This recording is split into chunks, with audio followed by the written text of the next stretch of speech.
Ok, bonjour et bienvenue dans le ministère de la préparation de l'épouse glorieuse de Christ. Le ministère qui, je répète toujours pour ceux qui les écoutent, qui marche sur combien de jambes? Deux jambes, la repentance et la sanctification. Amen. Et nous allons parler de la bonté un petit peu ce matin. Vous verrez que la bonté porte un fruit qu'on connaît peu, mais qui est vraiment extraordinaire. Soyez tous bénis. Ce qu'il faut dire aussi, c'est que peut-être des fois on entend des paroles qui sont dures, mais les paroles qui sont dures, ça libère, parce que la vérité libère. Amen. Et si on vient à l'église, c'est pour être transformé. Ça, c'est aussi une vérité. Sinon, pourquoi aller dans une église s'il n'y a pas de transformation intérieure, ni extérieure, ni tout ça? Nous allons prendre un premier texte dans Romains. Romains chapitre 2. On ne va pas tout lire le chapitre 2, mais on va lire à partir du verset 3. Bon, là, il s'adresse aux chrétiens qui jugent les autres et qui font les mêmes choses que les personnes qu'ils jugent dans leur cœur ou avec leur bouche. Donc, Romains chapitre 2, verset 3. Amen. Il dit, et penses-tu aux hommes qui jugent ceux qui commettent de telles choses, donc les choses sont mentionnées avant, et qu'il est fait, que tu échapperas au jugement de Dieu? Ou méprises-tu les richesses de sa bonté, de sa patience, de sa longanimité, ne reconnaissant pas que la bonté de Dieu te pousse à la repentance? Amen. Donc la bonté de Dieu, on dit oui, Dieu est bon parce qu'il m'a donné le travail, c'est vrai. Parce qu'il m'a sorti de la maladie, c'est vrai. La bonté de Dieu est bonne, mais ici, il y a une facette assez nouvelle de la bonté qu'on peut voir. C'est la bonté qui pousse à quoi? À la repentance. Amen. Parce que Dieu est patient. Et pourquoi il est patient? Parce qu'il voudrait que tous se convertissent et qu'aucun d'entre nous, des hommes, des femmes, ne périssent. Donc, ici, il est clairement noté que la bonté de Dieu pousse à quoi? À la repentance, parce qu'il nous donne le temps de nous repentir. Amen. Et vous voyez le verset 5, qu'est-ce qu'il dit? Il dit, mais par ton endurcissement et par ton cœur impénitent, ça veut dire celui qui ne fait pas repentance, tu t'amasses un trésor de colère pour le jour de la colère, de la manifestation du juste jugement de Dieu. Amen. L'homme a toujours le choix. L'homme a toujours le choix. Il peut vivre comme il veut, il a le choix. Mais il n'est pas libre des conséquences de ses choix. Amen.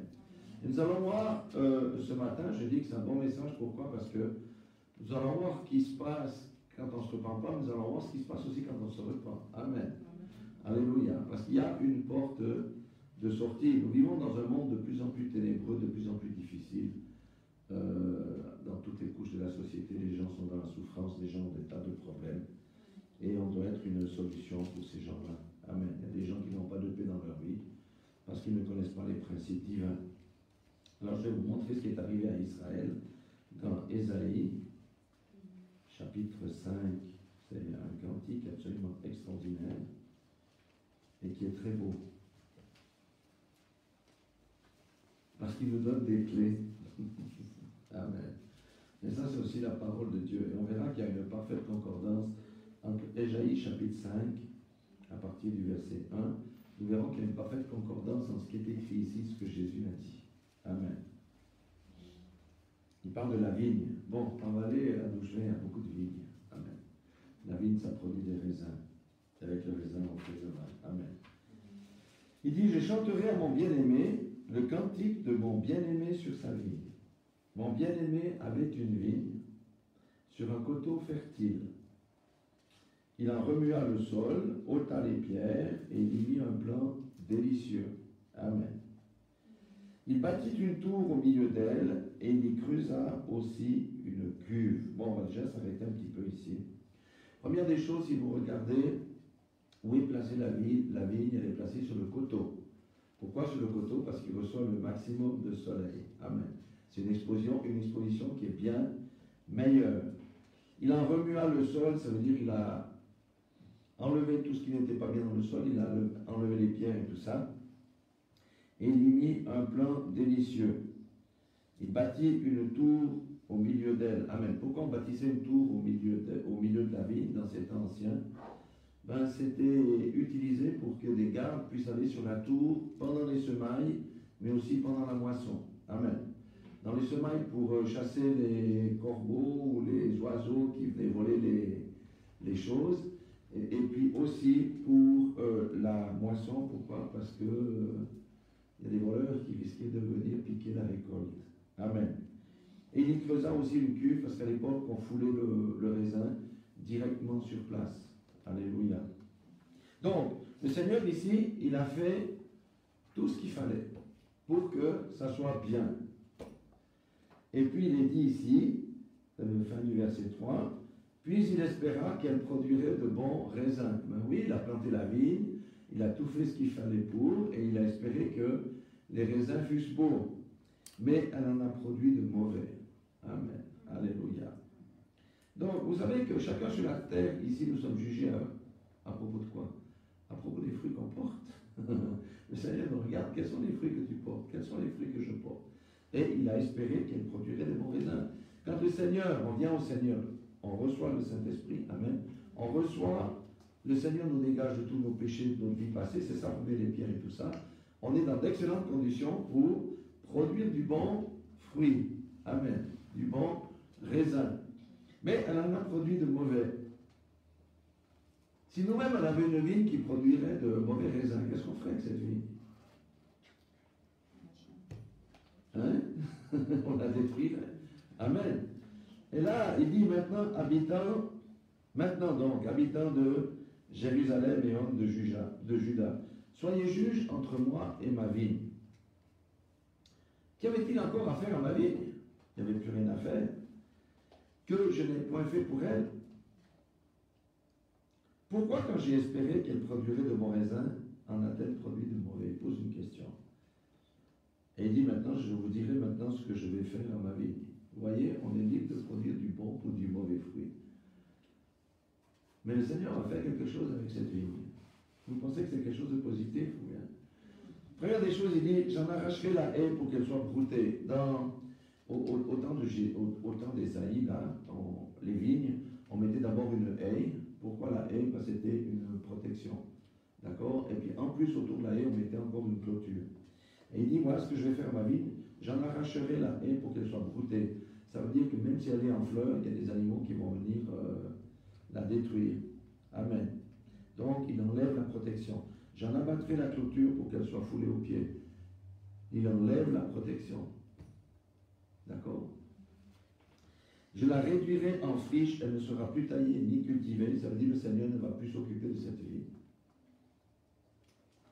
Et les ronces et les épines y croîtront. Donc ça veut dire que si tu vas pieds nus dans ta vigne, là tu ne pourras plus tellement parce que tu as des ronces, tu as des épines, donc plus personne ne va se rendre dans ta vigne ici. Et pire encore, il dit, je donnerai mes ordres aux nuées afin qu'elles ne laissent plus tomber sur la pluie sur elle. Amen. Donc ça, ce sont les malédictions. Alors, si on reprend un petit peu ça, quand je dis que Jésus confirme toujours, l'Ancien Testament, c'est l'ombre des choses à venir, et Jésus, qu'est-ce qu'il a dit dans Matthieu 21, 19? Il y avait un figuier avec des belles feuilles et tout, il a passé la main sur le figuier pour attraper la figue, et il n'y avait pas de figue. Et qu'est-ce qu'il a fait le Seigneur? Il a maudit le figuier, et le figuier a séché instantanément. Ça veut dire quoi? C'est l'image du chrétien hypocrite qui a, comme vous savez que, on sait que c'est la saison des fruits quand les feuilles du figuier sont bien grandes, etc.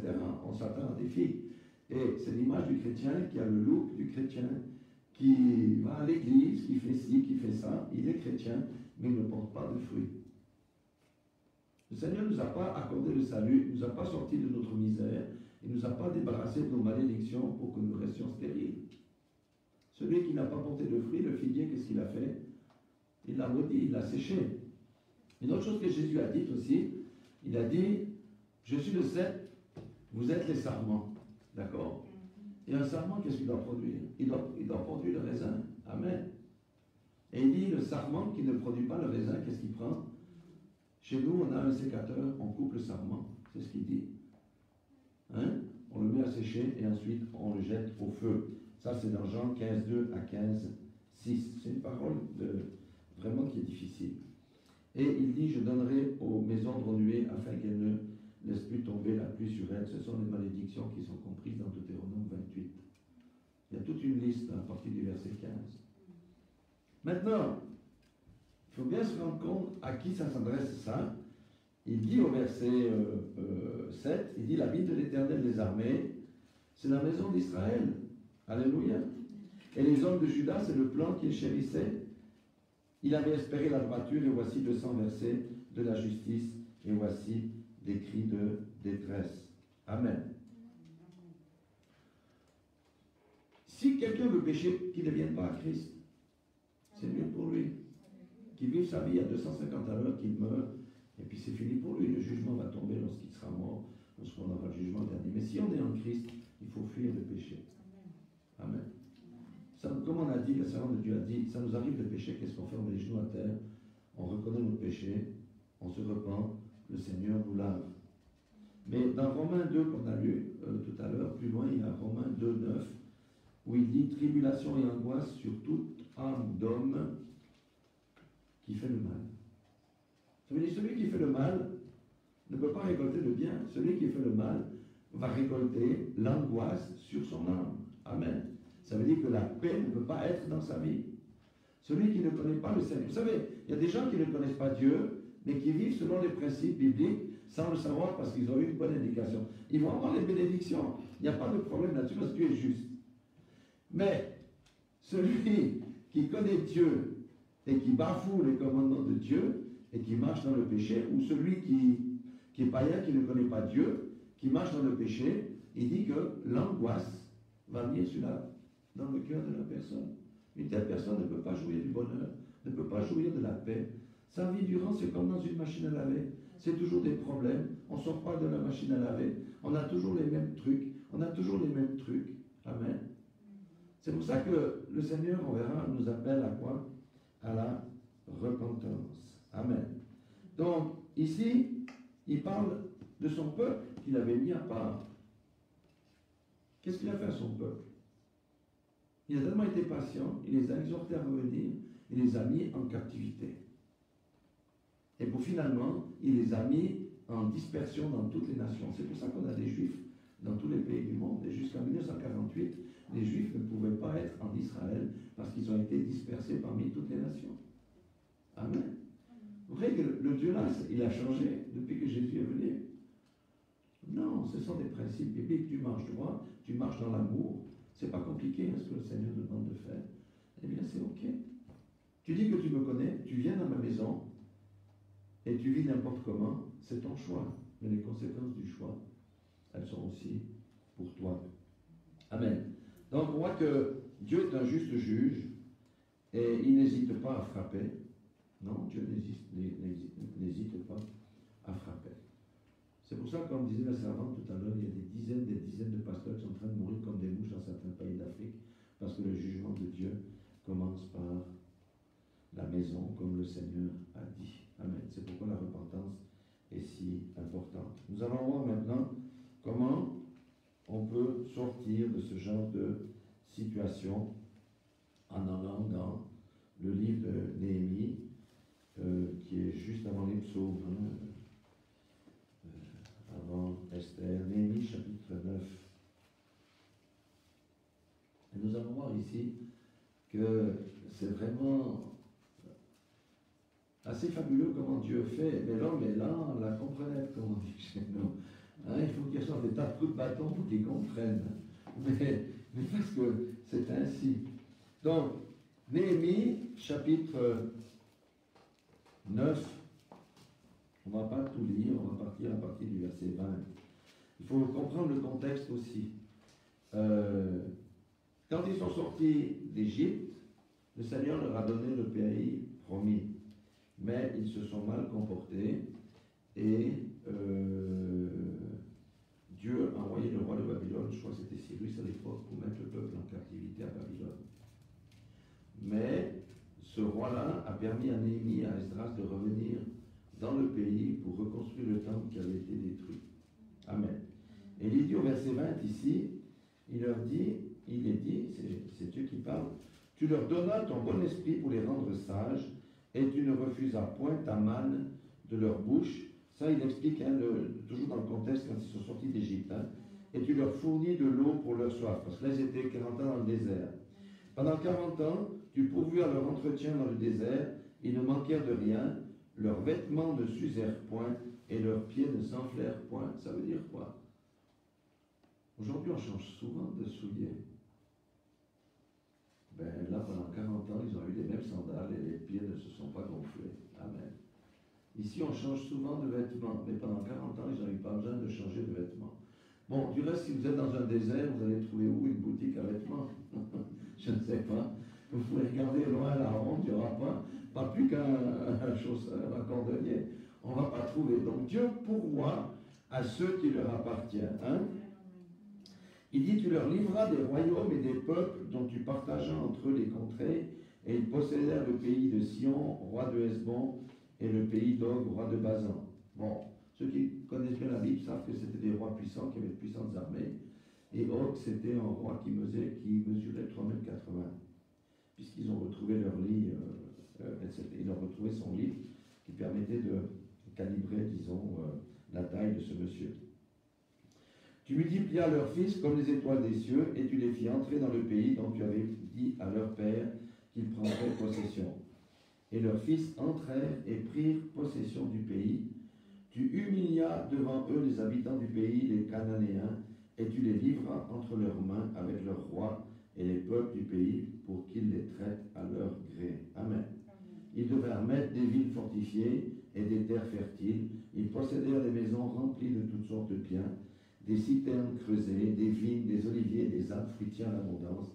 Ils mangèrent, ils se rassasièrent, ils s'engraissèrent, et ils vécurent dans les délices par ta grande bonté.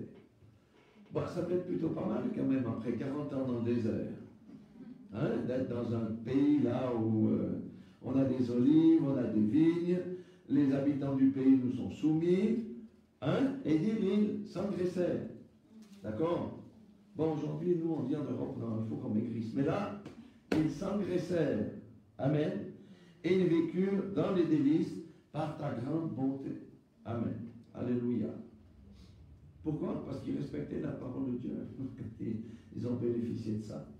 Mais voyez comment le diable vient, l'ennemi vient, pour détourner la vie de quelqu'un et pour le faire tomber dans le malheur. Ça, c'est le job du diable, de l'ennemi et des démons.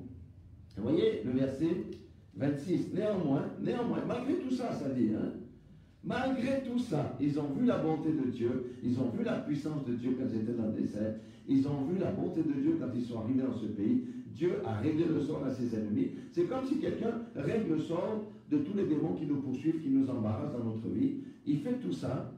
Néanmoins, ça veut dire malgré tout ça, ils se soulevèrent et se révoltèrent contre toi. Ils jetèrent ta loi derrière leur dos et ils tuèrent les prophètes qui les conjuraient de revenir vers toi. Vous savez que les prophètes ont des jobs difficiles aujourd'hui dans le corps de Christ. Parce qu'ils doivent dire la vérité. Et les gens ont des bouchons dans les oreilles. Et souvent, quand ils entendent un prophète, ils mettent des bouchons dans les oreilles parce qu'ils ne veulent pas entendre les oracles de Dieu.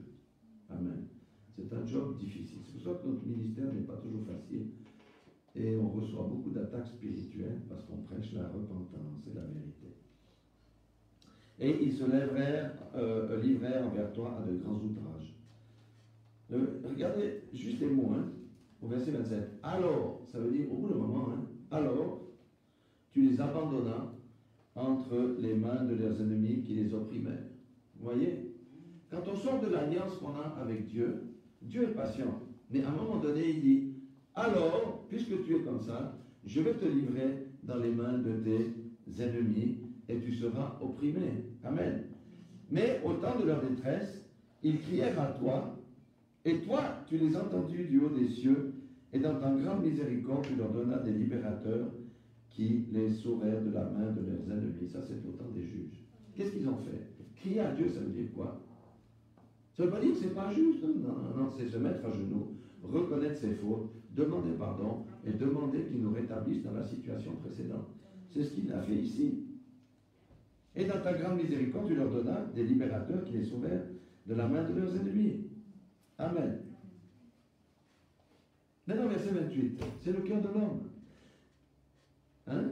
Quand ils eurent du repos, qu'est-ce qui s'est passé quand ils eurent du repos? Ils recommencèrent à faire le mal devant toi. Alors tu les abandonnas entre les mains de leurs ennemis qui les dominèrent. Mais de nouveau, ils crièrent à toi, et toi tu les entendus du haut des cieux, et dans ta grande miséricorde, tu les délivras maintes fois, plusieurs reprises. Amen. La bonté de Dieu, c'est ça. Les principes sont simples. Tu veux que ta vie change? Repens-toi. Mais si tu veux rester dans la bénédiction qui t'est accordée, reste fidèle à Dieu. Maintes fois, verset 29. Tu les conjuras de revenir à ta loi. Bon, nous, la loi dans le Nouveau Testament, c'est deux choses. C'est aime ton Dieu, toute ta force, toute ta pensée, de tout ton cœur, et aime ton prochain comme toi-même. C'est ça la loi de l'amour. Hein? Ils persévérèrent dans l'orgueil et n'écoutèrent point tes commandements. Ils péchèrent contre tes ordonnances qui font vivre celui qui les met en pratique. Écouter la parole de Dieu, c'est bien. Mais si tu veux vivre dans la paix, dans la joie, il faut mettre en pratique ce que la parole de Dieu dit. Ils eurent une épaule rebelle, ils raidirent leur cou, et ils n'obéirent point. Voyez la patience de Dieu. Moi, je ne sais pas si on pourrait patienter comme ça avec les gens avec lesquels nous vivons. Vous voyez ce que je veux dire? Je crois qu'on serait beaucoup moins tolérant que Dieu. On frapperait beaucoup plus vite. On serait beaucoup plus vite énervé. Hein? Et il dit ici, tu les supportas de nombreuses années. Ça veut dire que là, Dieu laisse le temps à l'homme. De nombreuses années. Hein? Tu leur donnas des avertissements par ton esprit, par tes prophètes. Et ils ne prêtèrent point l'oreille. Vous savez que Dieu, avant d'entrer en jugement avec quelqu'un, avertit toujours la personne de ce qu'il va faire. Dieu ne va jamais frapper quelqu'un qui n'a pas averti. Il va envoyer un pasteur, un frère, une sœur, par la lecture de la parole, dans des songes. Et s'il avertit, c'est pourquoi? C'est pour que tu changes de cap. Mais quand on ne veut pas changer de cap, il a averti, qu'est-ce qu'il va dire? Le jugement va tomber. Amen. Ils ne prêtèrent point l'oreille, alors tu les livras entre les mains des peuples étrangers, mais dans ta grande miséricorde, tu ne les exterminais pas, tu les exterminas pas, et tu ne les abandonnas pas, car tu es un Dieu compatissant et miséricordieux. Donc Dieu était toujours avec eux, même qu'ils ont été livrés. Et maintenant, ô notre Dieu, ça c'est maintenant Néhémie, hein? Dieu grand, puissant et redoutable, toi qui gardes ton alliance et qui exerces la miséricorde, ne regarde pas comme peu de choses toutes les souffrances que nous avons éprouvées, nous, nos rois, nos chefs, nos sacrificateurs, nos prophètes, nos pères, et tout le peuple depuis le temps des rois d'Assyrie jusqu'à ce jour. Les rois d'Assyrie, c'est ceux chez qui ils ont été envoyés en captivité. Verset 33, il dit, tu as été juste dans tout ce qui nous est arrivé, car tu t'es montré fidèle, et nous avons fait le mal. Amen. Dieu est un juste juge. Avec lui, il n'y a pas de fausse balance. Dieu est un juste juge. Et qu'est-ce qu'il fait, le Seigneur? Là, vous voyez ici, Néhémie a reconnu la faute des chefs, des sacrificateurs, etc. Et il dit que non, tout ce qui nous arrivait, c'est juste, parce que nous connaissions ta loi. Et il dit, nos rois, nos chefs, nos sacrificateurs, nos pères n'ont point observé ta loi, et n'ont été attentifs ni à tes commandements, ni aux avertissements que tu leur adressais. Pendant qu'ils étaient les maîtres au milieu des bienfaits nombreux que tu leur accordais, dans le pays vaste et fertile que tu leur avais livré. Ils ne t'ont point servi et ne se sont point détournés de leurs œuvres mauvaises. Et aujourd'hui, nous voici esclaves. Amen. Alléluia. Être esclave aujourd'hui, c'est pas comme dans les temps anciens, où les gens les fouettaient et ils avaient des haillons. On peut être esclave avec un joli costume aujourd'hui. Avec une belle voiture, une belle maison, on peut être esclave. Esclave de quoi? Esclave de la tristesse, esclave de la dépression, esclave de la disette, esclave des tortures, des pensées, tout ça. Il y a des gens qui sont tellement esclaves qu'ils vont se jeter sous les trains. Aujourd'hui, c'est ça. On est esclave de différentes choses. Amen. On peut être esclave de différentes choses. Pourquoi? Parce qu'on n'a pas servi Dieu. Dieu nous appelle, bien sûr qu'il est là pour nous bénir, c'est vrai, Mais Dieu nous appelle à le servir. Et comment on sert Dieu? Hein? Non, c'est pas en sortant avec la Bible dans les rues. Non. On sert Dieu en allant vers le pauvre, la veuve, l'indigent, en s'occupant d'autrui, en faisant du bien à son prochain, en aimant son prochain, en ayant des paroles aimables, en aidant ses grands-parents, en faisant toutes sortes de choses. Amen. C'est ça, servir Dieu. Celui qui a des dons. Moi, quand je prêche, je sers Dieu parce que j'ai le don de la prédication. Ok. Mais il n'y a pas que le don de la prédication, il y a le don du soutien, il y a des tas de dons que nous avons à disposition et avec lesquels on peut servir le Seigneur. Donc il y a les deux choses ici. Ils n'ont pas servi Dieu et ne se sont pas détournés de leurs œuvres mauvaises. Amen. Alléluia.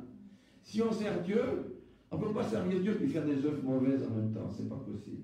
On doit choisir. Soit je ne sers pas Dieu puis je vis comme je veux, soit je sers Dieu et je fais la volonté de Dieu. Et il dit, nous voici esclaves sur la terre que tu as donnée à nos pères pour qu'ils jouissent de ses fruits et de ses biens. Amen.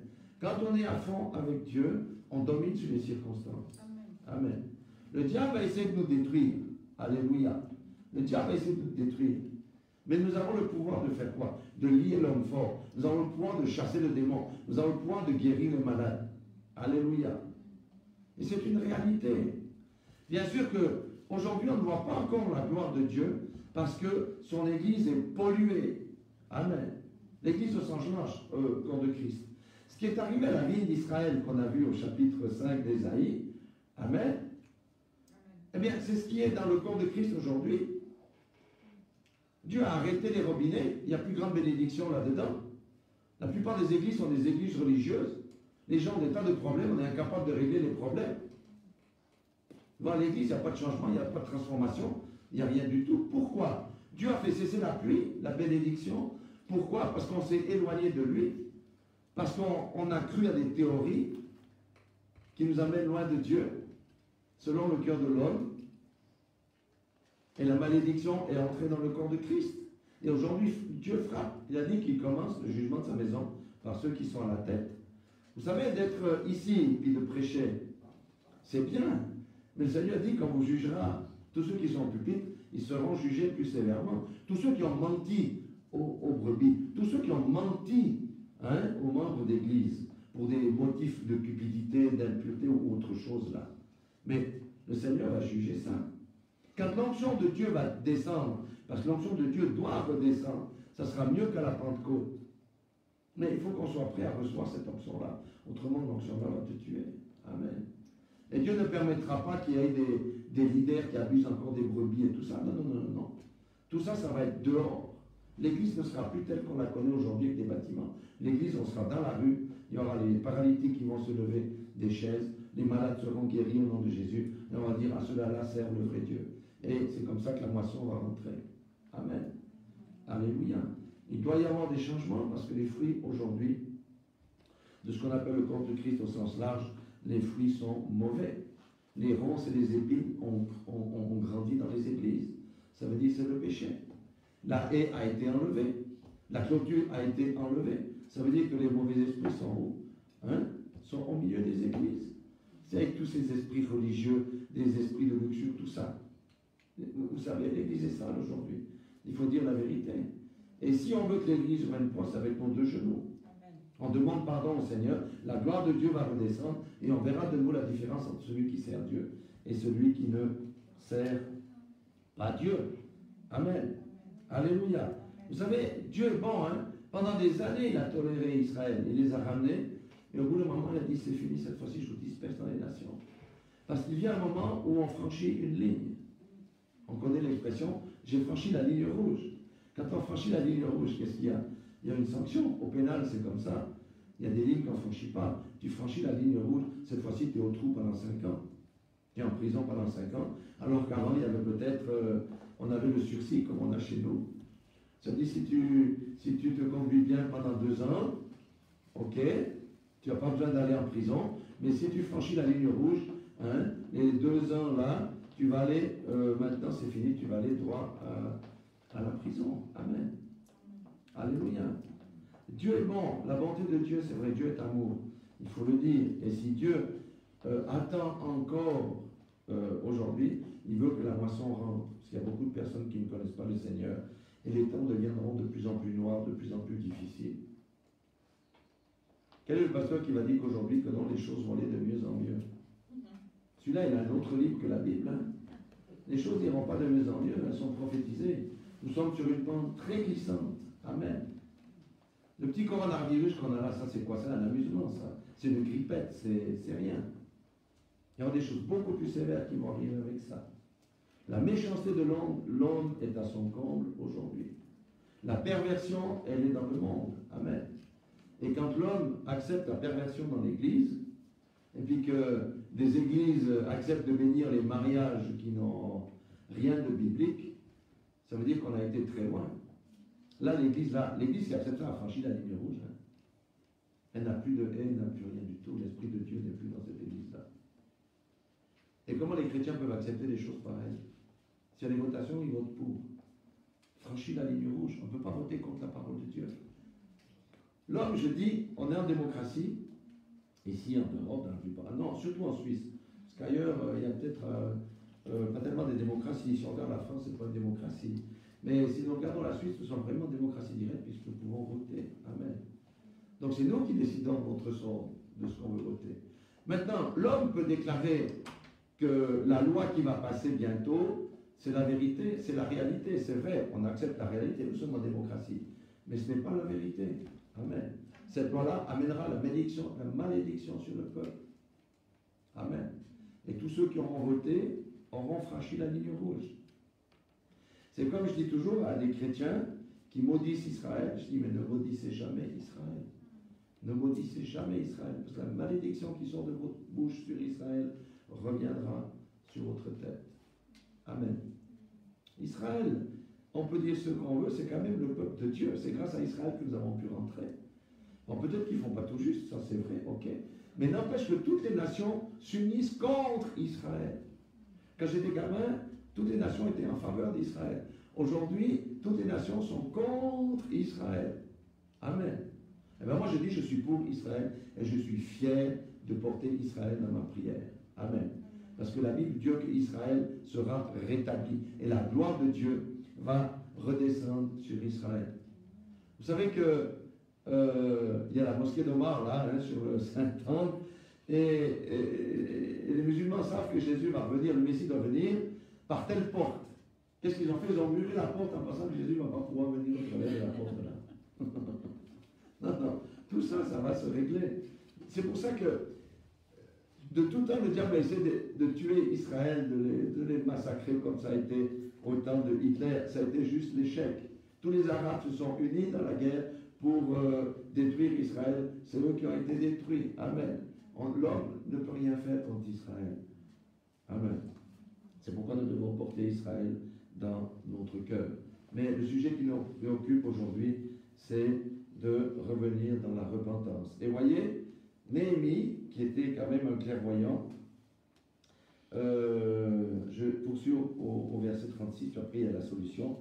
Et aujourd'hui, nous voici esclaves sur la terre que tu as donnée à nos pères pour qu'ils jouissent de ses fruits et de ses biens. Elle multiplie ses produits pour les rois auxquels tu nous as assujettis à cause de nos péchés. Ils dominent à leur gré sur nos corps, sur notre bétail, et nous sommes dans une grande angoisse. Amen. Tout ça pourquoi? Parce qu'ils sont sortis de l'alliance. Alléluia. Et on peut appliquer ça à la vie des personnes, hein, des individus, des églises, d'un pays. Maintenant, c'est le verset 38. Il dit, pour tout cela, nous contractâmes une alliance que nous mîmes par écrit, et nos chefs, nos lévites, nos sacrificateurs y apposèrent leur sceau. Ça veut dire qu'ils sont de nouveau entrés dans une alliance avec Dieu. Amen. Ils sont entrés dans une alliance avec Dieu. On ne va pas tout lire, mais au chapitre 10, verset 30, il est dit, nous promîmes de ne pas donner nos filles au peuple du pays et de ne pas prendre leurs filles pour nos fils, de ne rien acheter le jour du sabbat et les jours de fête, des peuples du pays qui apporteraient à vendre le jour du sabbat des marchandises ou denrées quelconques, et de faire relâche la 7e année en exigeant le paiement d'aucune dette. Amen. Donc, ils ont fait plein de clauses comme ça. Maintenant, c'est vrai que Dieu a dit, Et dans le Nouveau Testament, là on va dire, ouais, mais ça c'est extrême, ça veut dire que les Juifs ne pouvaient pas se marier avec des Cananéens. Eh bien non. Et le Nouveau Testament n'est pas différent de l'Ancien Testament, puisque dans 2 Corinthiens 6, 14, il a dit quoi? Ne vous mettez pas sous un joug avec les infidèles. Amen. Si quelqu'un de chrétien, un homme ou une femme, marie quelqu'un qui ne connaît pas Dieu, ça va être très difficile dans ce mariage-là. Ça va être très difficile. Et quand il dit de faire relâche la 7e année en exigeant le paiement d'aucune dette, vous savez que si j'avais des dettes, ici quand on a une dette en Suisse, vous savez que la dette va même chez les descendants. On n'oublie rien, on paye de l'argent. La dette va même chez les descendants. Amen. Si les parents meurent et qu'ils laissent des dettes, si les enfants acceptent la succession, ils doivent payer la dette. Et s'ils ne veulent pas payer la dette, on vend tous les biens pour couvrir les dettes. Amen. Même les actes de défaut de biens, c'est technique en Suisse, ça va sur les enfants, on peut poursuivre les enfants après la mort des parents. Donc, alors voyez la bonté de Dieu. Là, il dit, si je prends un exemple, disons que j'ai 50 000 francs de dette. Hein? Il est dit ici, et de faire relâche la 7e année en exigeant le paiement d'aucune dette. Tous les 7 ans, les compteurs étaient remis à zéro pour qu'on puisse revivre. Amen. Quand la dette ne peut pas être remise, on est toujours dans l'esclavage. Regardez les gens qui ont fait des bêtises quand ils ont été jeunes. Ils ont contracté beaucoup de dettes en étant jeunes. Et après, ils font comment? Quand tu as 30, 40 000 francs suisses de dette, quand tu as 25 ans, tu vas faire comment pour entrer dans la vieillerie après? Tu es tout le temps en train de payer les impôts, les trucs, tu n'as plus de vie. C'est l'esclavage. Amen. Avec Dieu, nous n'avons pas cet esclavage-là. Alléluia. Nous n'avons pas cet esclavage-là. Amen. C'est pourquoi il est important de connaître certains principes divins. Alléluia. Dieu n'exige que 2 choses. Hein? Vous connaissez la loi d'amour qui contient toute la loi de tous les prophètes. C'est tu mettras ton Dieu à la première place. Tu aimeras ton Dieu de toute ta force, toute ta pensée, tout ton cœur. Dieu à la première place, jambe droite, et tu aimeras ton prochain comme toi-même. C'est la seule chose que Dieu demande.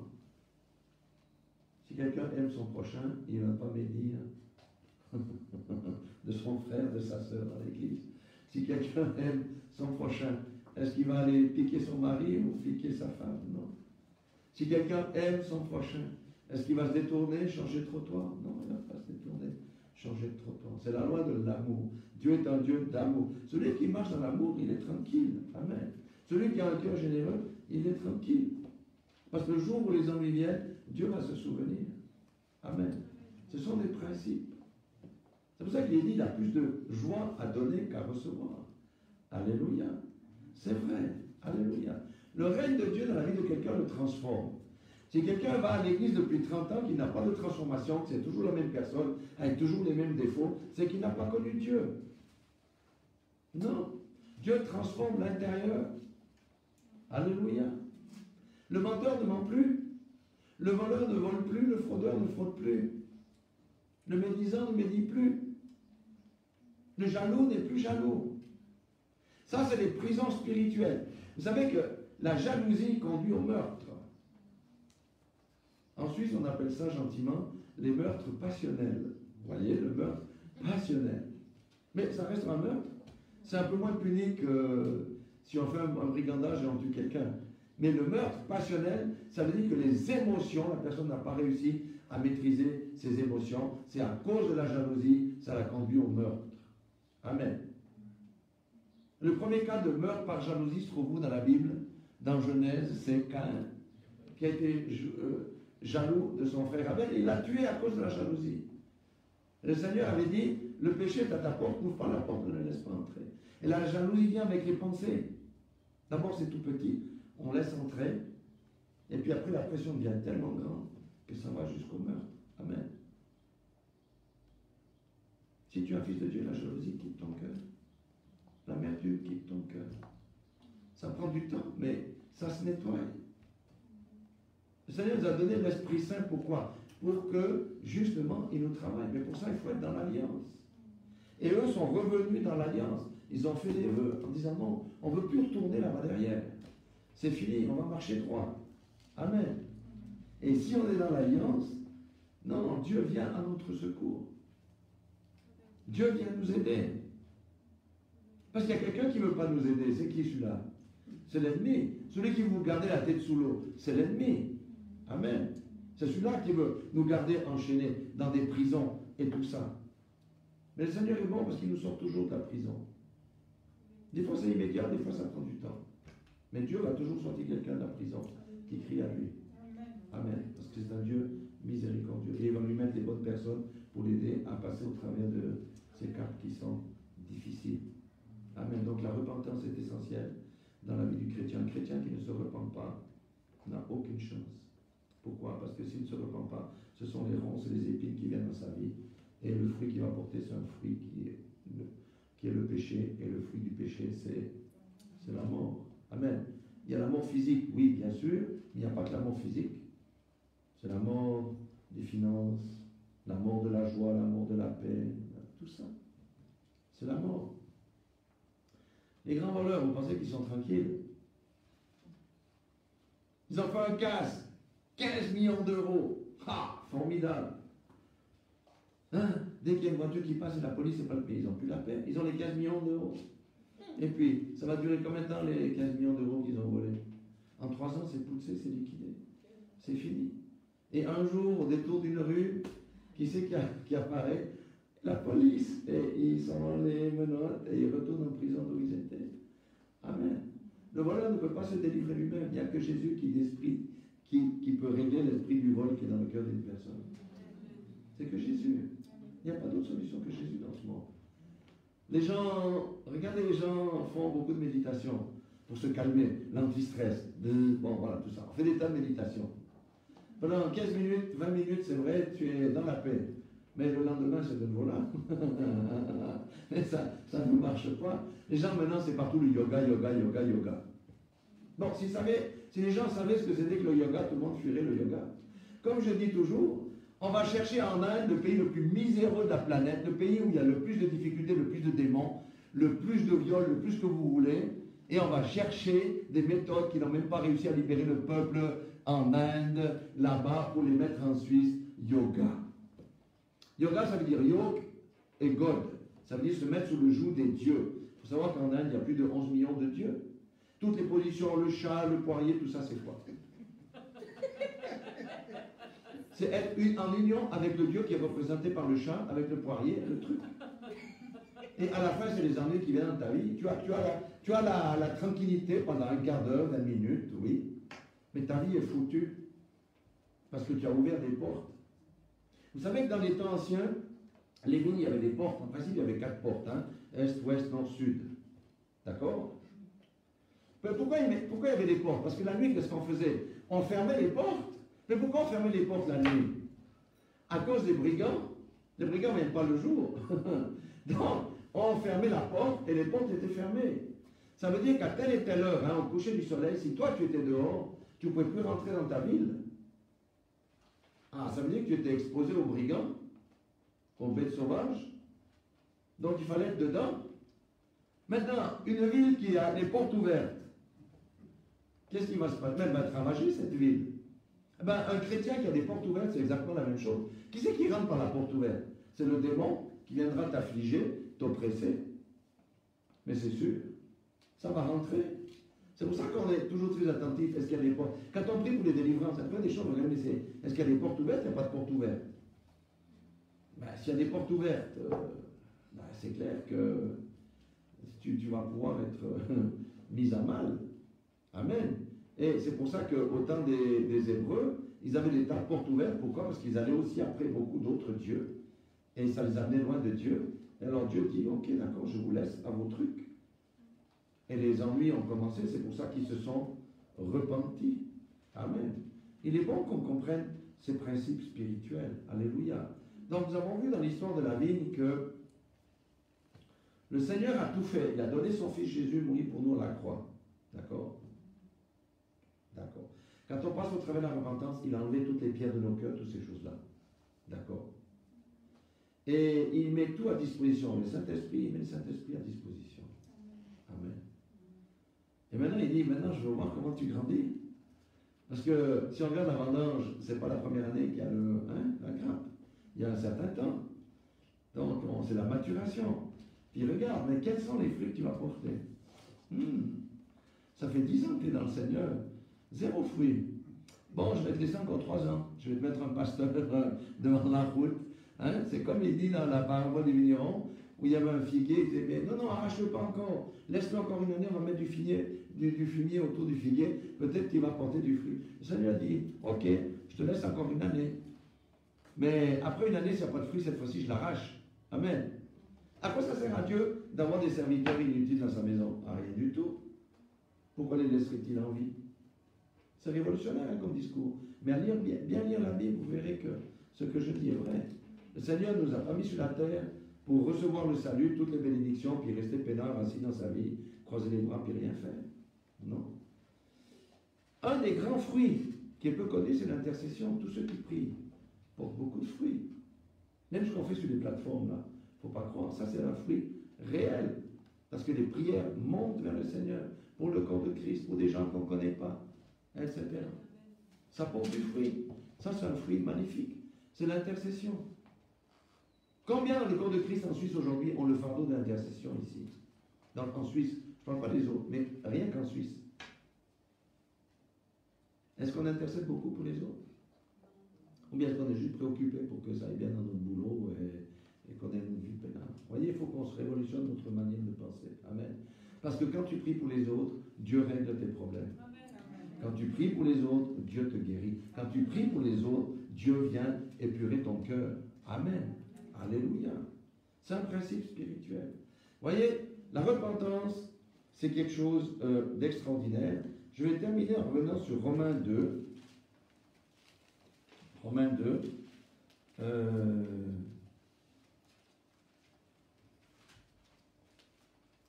On va prendre ce verset 8.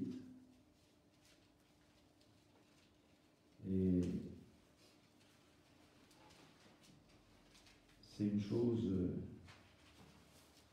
on va prendre même le verset 7, hein, chapitre 2, verset 7. On a parlé de la persévérance en introduction. Vous voyez que ça revient ici.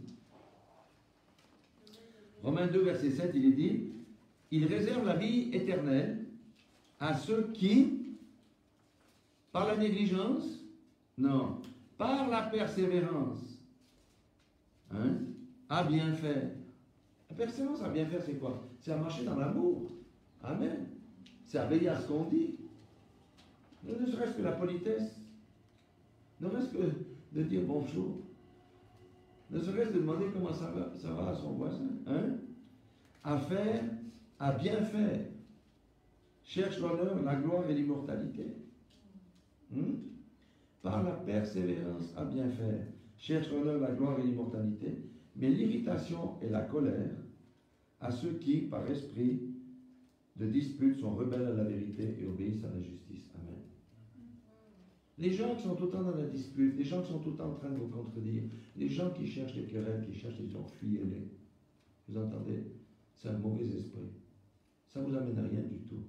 Vous allez entrer dans les querelles, vous allez entrer dans les disputes, vous allez pécher avec votre bouche. Et ce qui sort de votre bouche n'est jamais innocent. Amen.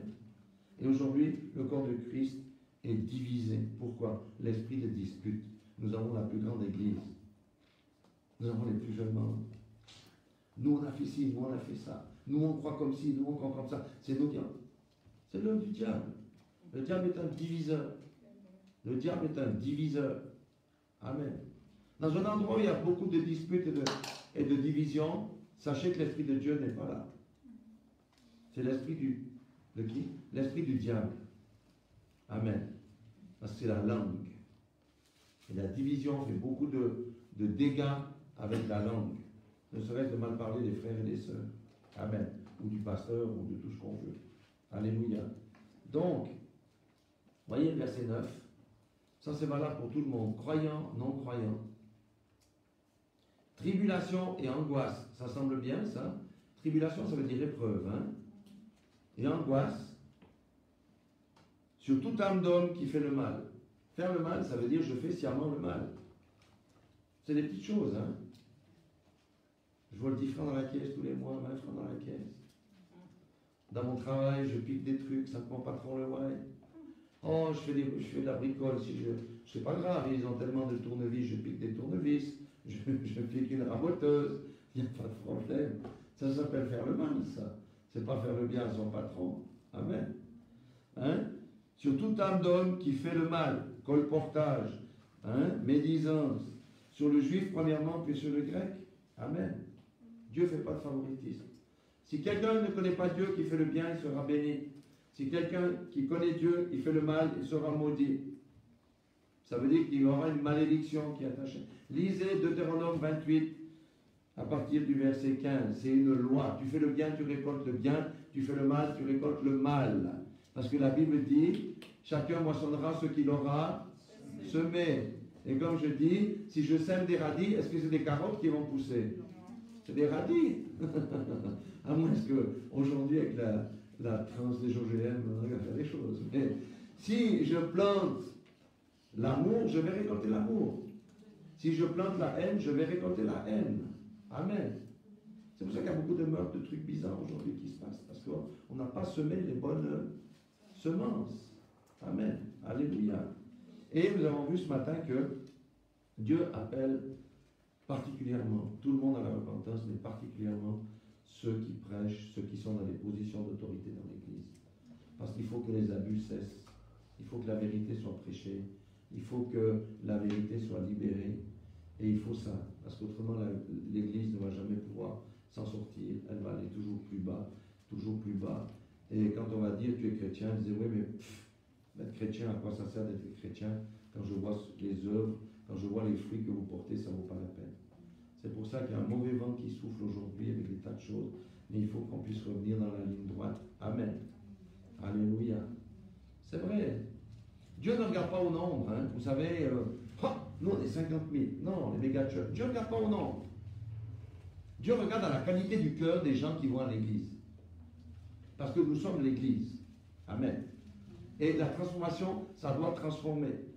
Alléluia. Amen. Si je vais dans un endroit, il n'y a pas de transformation. Pourquoi tu es assis là? Pour faire un acte religieux alors? On ne vient pas à l'église pour faire un acte religieux.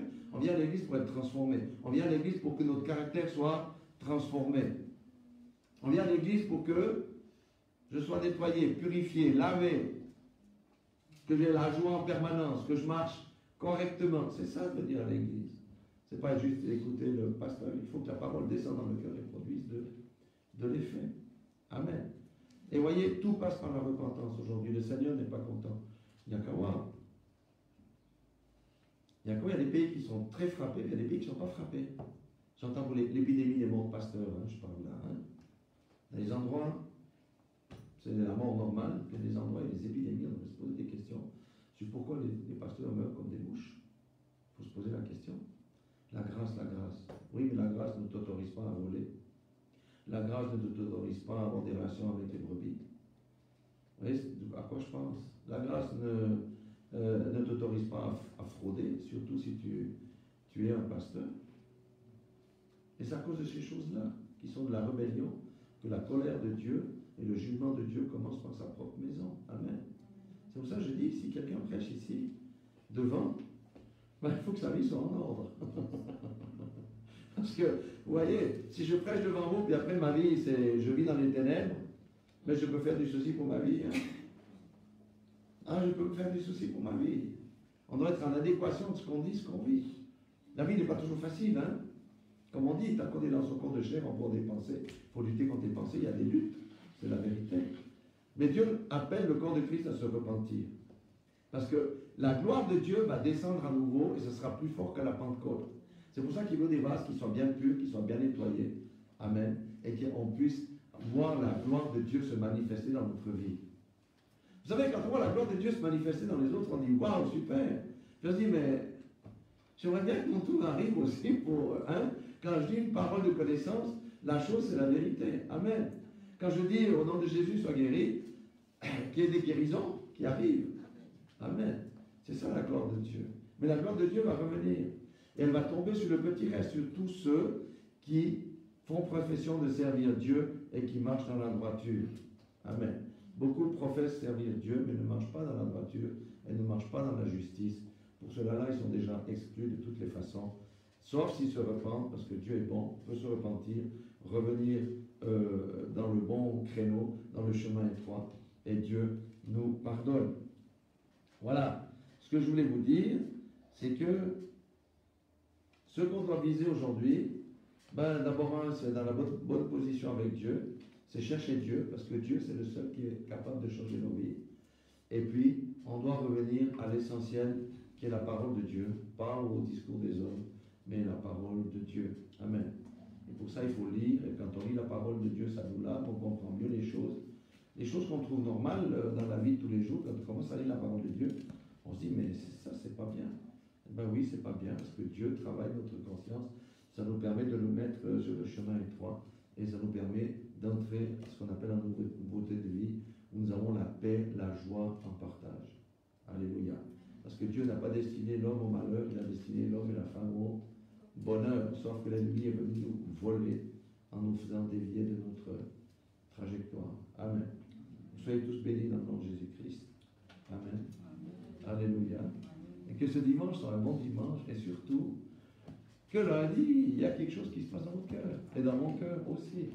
Amen. Parce qu'on est là pour être transformé et aller de progrès en progrès.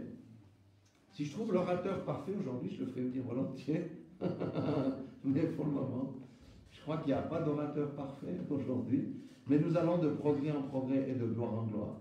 Soyez tous bénis dans le nom puissant de Jésus.